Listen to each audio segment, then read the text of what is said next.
As I've grown to become more and more confident in who God has created me to be, I realized that in order to run after that crown, I need to realize first that I am the crown, that I am the worth, and that I am the value.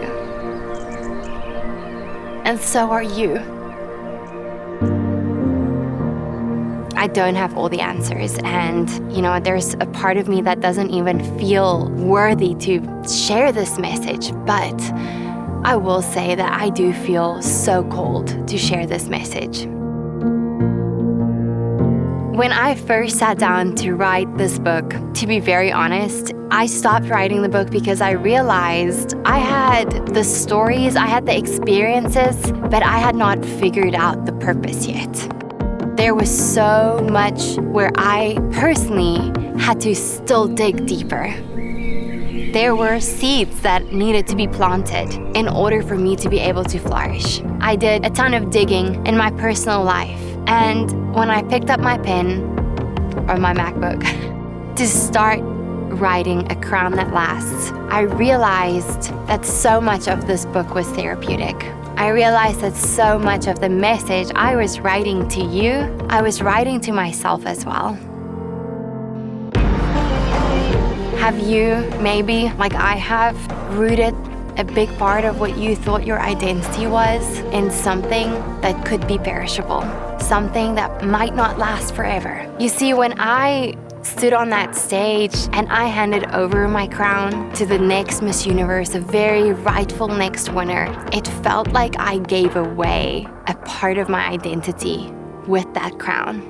And listen, I'm not saying that we can't strive for things that are great, that are excellent, that we can't strive to get that corner office, that we can't strive to get that next degree, that accomplishment. I'm not saying that those things are bad. In fact, I believe as believers that we are called to strive for excellence, not for perfection, but for excellence. Let's not root the core of who we have been created to be in those things. With this book, I want to share my roadmap with you on how to discover God confidence instead of relying on self-confidence, how to turn your pain into purpose, how to be focused on the present instead of striving for perfection, recognize the blessing that can come out of being obedient, and lastly, how to strive to have an eternal impact, to create crowns that will last for eternity by doing two things well: loving God and loving people. I hope that this book helps you know that you are not alone in the hard seasons in life, that God is always there, right beside you, even in the moments where you cannot see it.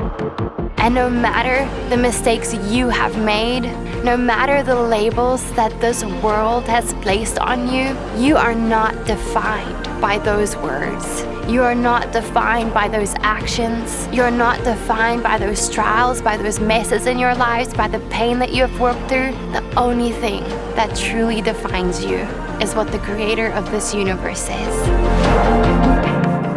And he says that you are the apple of his eye, that you are his treasure.